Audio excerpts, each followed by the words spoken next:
Hey guys, welcome back to Through the Trapdoor. I'm Katie. And I'm Emily. And this is take 2 of episode 5. Yeah, we sounded like robots in the last recording for some reason. Yeah, we don't know what happened, but it was like, well, if we need this to go up on time, we're re-recording. So here we are.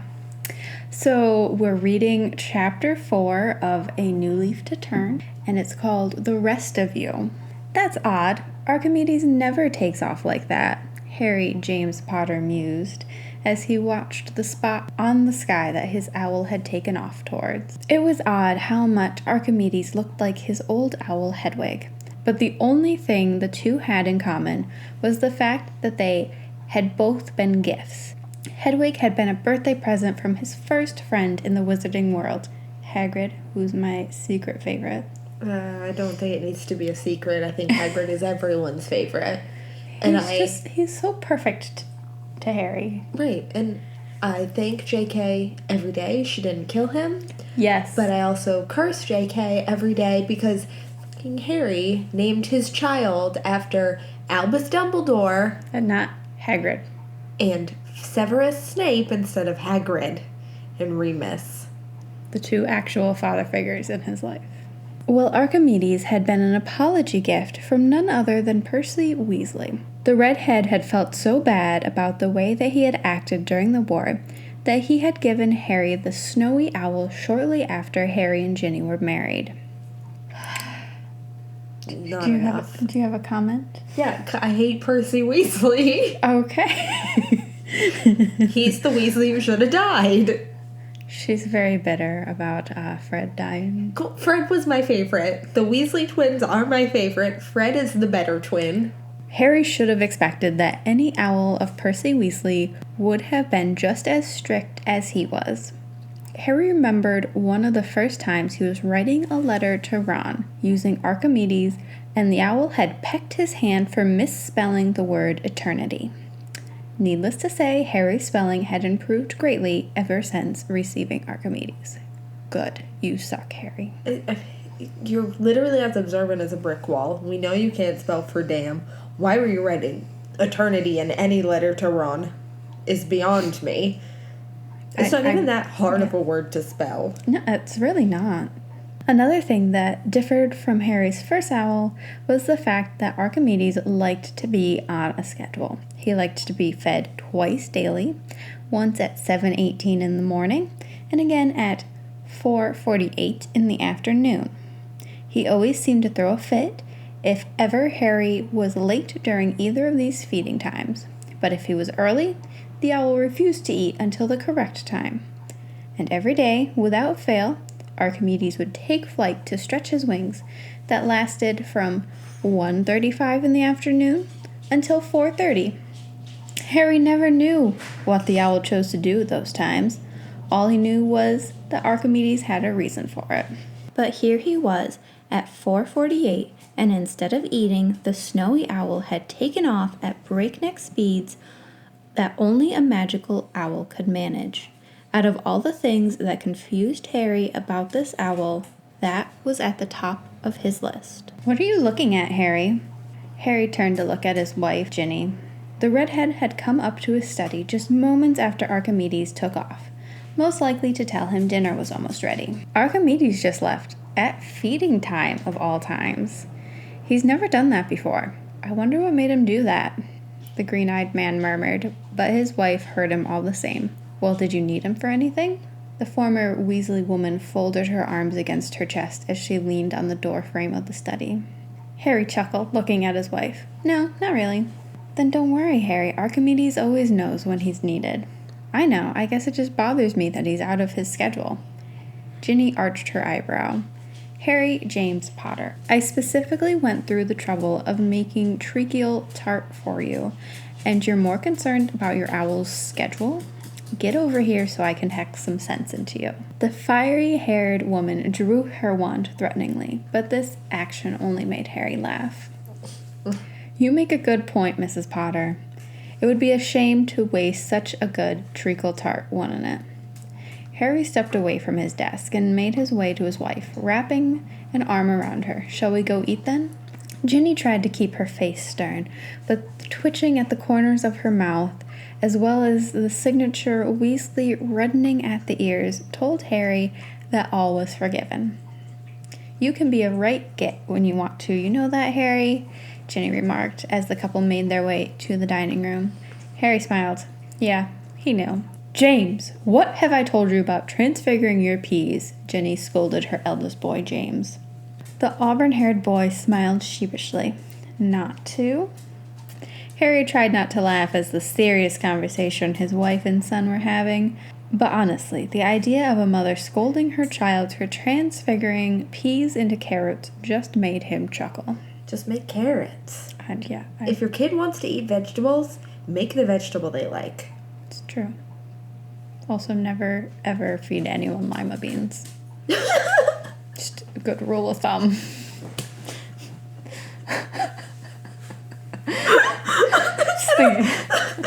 Just thinking about vegetables.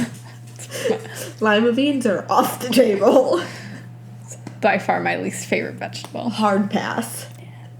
It's just, they're like weird little green kidneys that are always dry inside. That does not sound appealing at all. No, they're not. Yeah, I'm gonna do a hard pass on those too. Not that I eat many vegetables as it is. I tried cauliflower. It was gross, but I tried it. I'm proud of you. An elbow in his ribs reminded him that laughing while Ginny was reprimanding. "Be careful, Dad, or it will be you she yells at next." Harry looked at his youngest son, Albus, and smiled. While his brother looked more like a Weasley than a Potter, Albus was the spinning image of his father, right down to the small circle glasses and everything. "I'm sure he doesn't have a scar, Harry." You know, because he wasn't attacked by a dark wizard at 1. Unless you carved it into his forehead like a weirdo. And that's a whole nother crop of concerning. I mean, I know you lived in a closet for 11 years. Yeah, like, how is he a good parent? Like, he couldn't, like, he struggled to person. He did. He like, literally struggled to human. Somehow saved the entire wizarding world. Mm-hmm. I don't understand. All right. Yeah, I don't get it either. Harry shared a wink with Albus while Ginny was still chastising James. "You excited for Hogwarts, Al?" The smaller Potter boy smiled. "Yeah, I can't wait to get my wand and my books.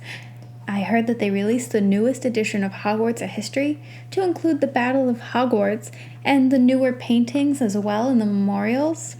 Okay, maybe Albus wasn't exactly like Harry, but who would have guessed a Potter boy would have such a love of books?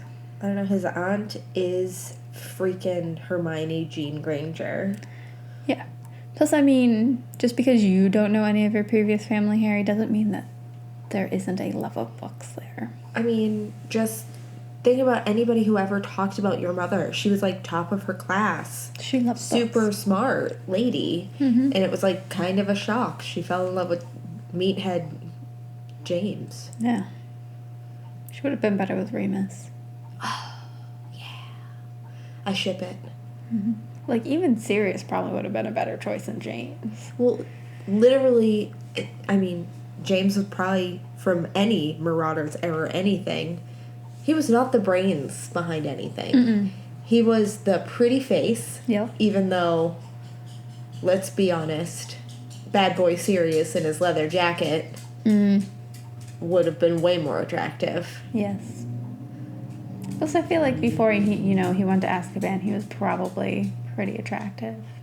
Right, I mean, getting your soul broken on a daily basis for 13 years will take a toll. Yeah.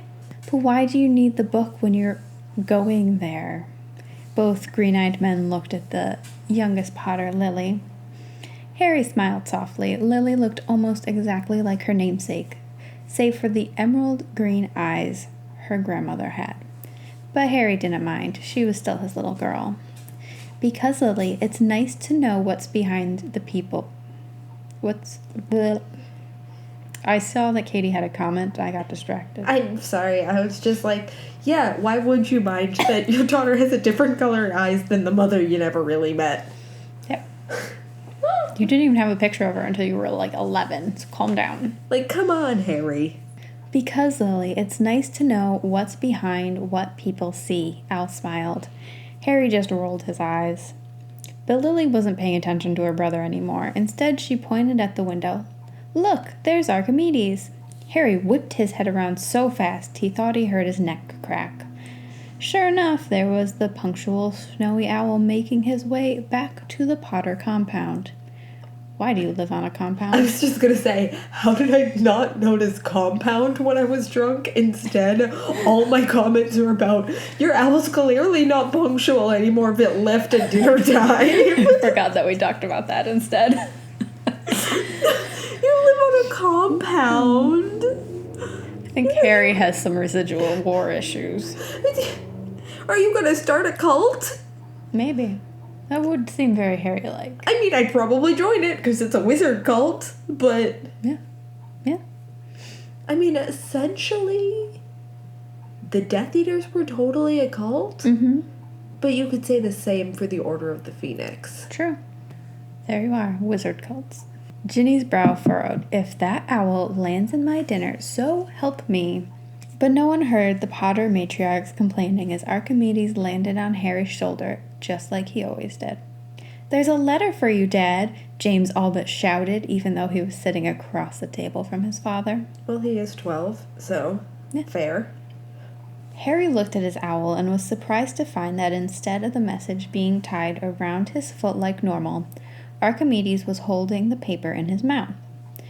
Another oddity was that the paper was made from what looked like white printer paper instead of parchment. Brow furrowed, Harry gently took the paper from the beak of the snowy owl and looked at the name written on the front in ballpoint pen. He saw his name in the middle, that wasn't a big surprise, but in the corner, Dudley Dursley, 16 Chestnut Avenue, Wokingham, England. Harry's eyes widened to the point he could have sworn they were going to pop out. Dudley?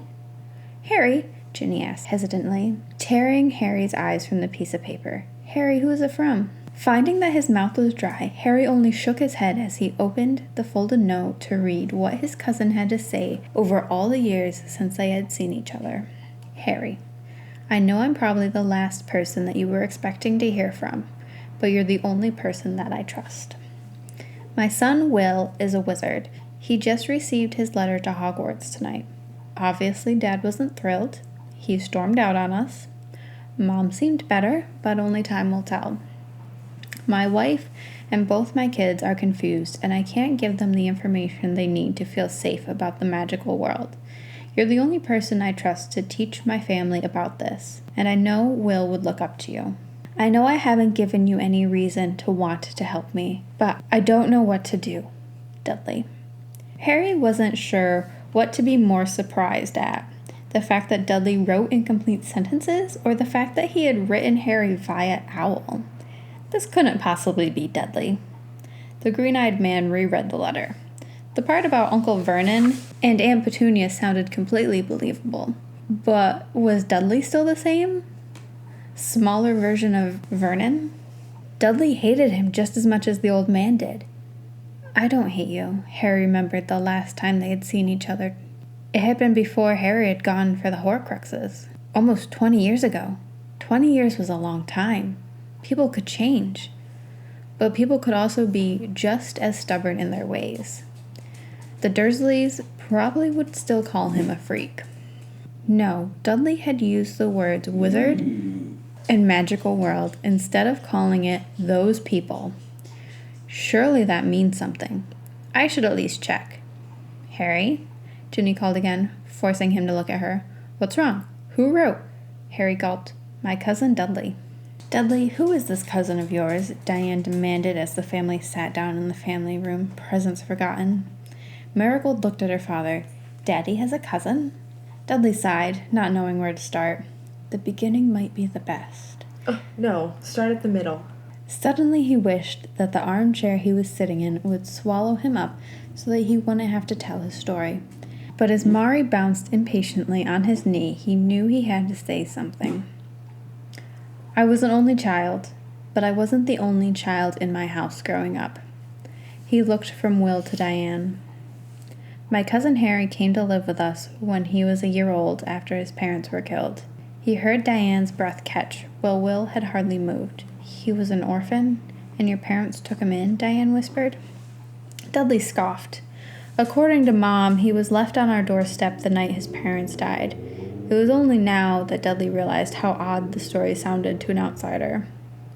Mom took him in because he was her sister's son, but both my Aunt Lily and Uncle James were wizards. So my parents knew he would be a wizard too. Dad, wait. Please, William, let me finish. Dudley didn't mean to snap at his son, but he had to finish before it became too hard for him. My parents have always had this fear of anything unnatural. For Dad, that fear turned into a hatred more than anything else. So when Harry came, my father began to hate him, and my mother didn't want anything to do with him. He was my cousin, but to a stranger, he seemed more like a servant. Here, Dudley had to pause to breathe, knowing his next words had to be careful. It was so bad that Harry never had any clothes of his own. He always wore what I didn't want, and for the first 11 years of his life, he lived in a storage closet under the stairs. Diane gasped. Dudley, tell me that isn't true. Her fists were tightly clenched. Will was just staring dumbstruck. Mari, on the other hand, let her unfiltered thoughts be heard. That's not nice, Daddy. At the admonishment from his daughter, First try! Woo! Last night we had to pause for 15 minutes just to look up the word admonishment. And to figure out how to say it. And if it was a word. Yeah. And it is. And that is how you say it. Yes. Oh, goodness. Dudley struggled not to let his voice crack.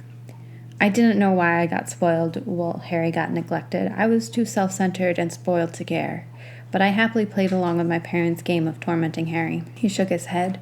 Harry didn't even know why our family was so horrible to him. The only thing that kept my parents' fear and hatred alive were all the unexplained incidences revolving around him.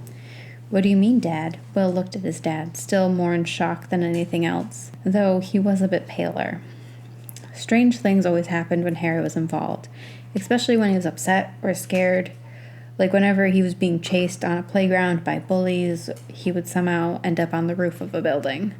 Or if a teacher punished him, their hair would turn blue. Dudley stopped, seeing how Will's hands were shaking. William? Will bit his lip. Mr. Wilson's toupee. I was so mad about him punishing me for having one white sock. Dad, he got second-degree burns on his head. I hurt him.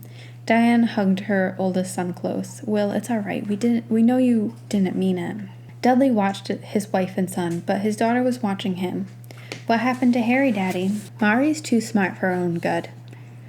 Harry got a letter, just like Will's, but my dad tore it up before he got to read it. My dad knew that the letter was from Hogwarts, and that if he went, he would learn magic, and he didn't want that. But the thing about wizards is they know if they're being ignored, because the letters kept coming in massive amounts, but my dad still refused to let Harry read his letter. It got so bad we ran away to a remote cabin near the coast. He chuckled despite himself. You know what happened then? Mari grinned. What? A giant came to the cabin. Both Diane and Will's jaws dropped. A giant? Dudley nodded. He was massive, able to knock the door clean off its hinges. He even took the shotgun my dad had and turned it into a pretzel. Will was leaning forward in his seat. Why was the giant there? To give Harry his letter personally. After that, Harry began to learn magic, and my father hated him even more. He even locked Harry in his room one summer. Diane looked at the sorry look on her husband's face. What changed? Dudley shared a look with his wife. I was a horrible person to Harry, but things changed when we were 15. I can't explain exactly what happened, but Harry saved my life, even after all I had done to him. He made me realize what a horrible person I was. In a way, Harry made me want to become someone my father wasn't. After Harry left us, I strove to be a better person. But why did Harry leave? What happened when you were 15? Will was full of questions, and Dudley was afraid that he wouldn't be able to answer them all. Luckily, Dudley was saved when the family heard the now familiar rustle of feathers. It's not familiar. You've heard it now twice. Yeah, not familiar. Mr. Owl is here! Mari jumped off her father's lap and rushed to greet the white owl.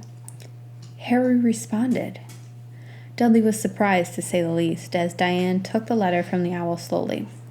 Unlike last time, the owl took off as soon as the message was delivered, meaning this message would be the last. Diane was oddly pale as she handed Dudley the message. I'll be there at 10. Wait for me on your front lawn. H.J.P. Dudley's eyes quickly darted to the clock on the wall. 9:59 p.m. We have to go to the front yard! Dudley called to his family, already halfway out the front door. All I can envision is him, dropping the letter and sprinting out the door. Let's go to the yard! Yeah. We gotta go right now! No time to waste! You have a whole minute. A minute's a long time. You could probably walk slowly and still make it. Yeah. Diane was right behind him, holding Mari. Why the front yard? Dudley stood in the middle of their grass. I have no idea. He looked back at Diane, at their house, and most importantly, at Will, who was standing on the porch. What's wrong, Will? Will shook his head. What if he's mean to me because of what Grandpa did? What if he tells me I shouldn't study magic? The older blonde man looked at his son.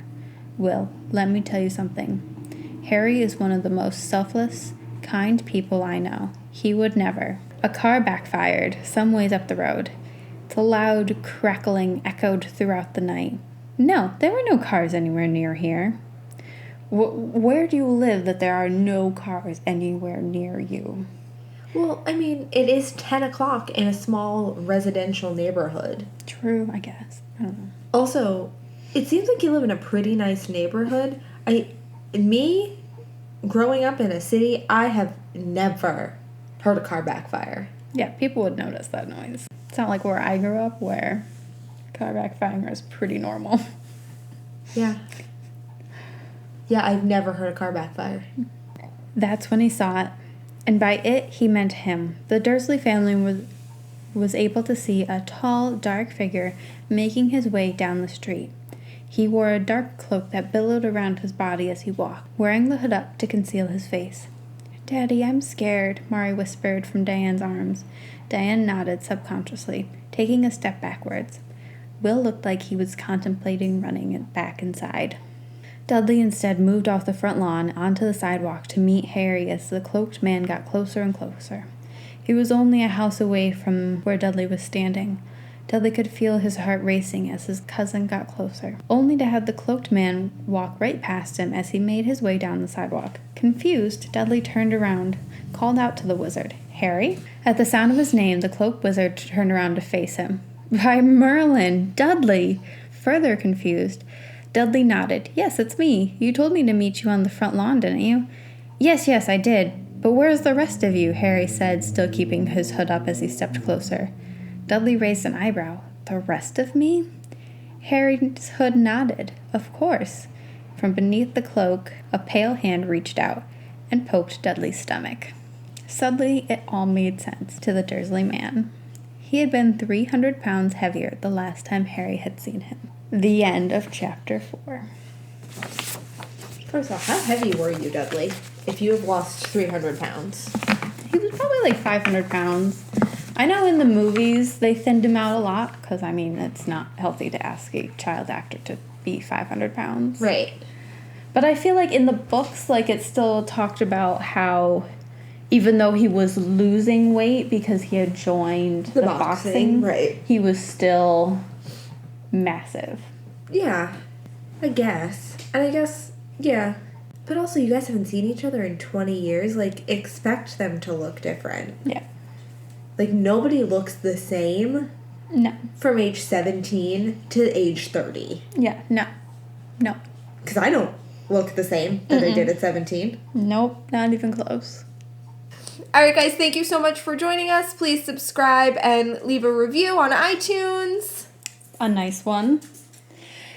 And you can follow us on Instagram and Facebook at Through the Trapdoor 16 and on our Twitter at The Trap Door 16. Because Through the Trapdoor was too long for Twitter. Yep.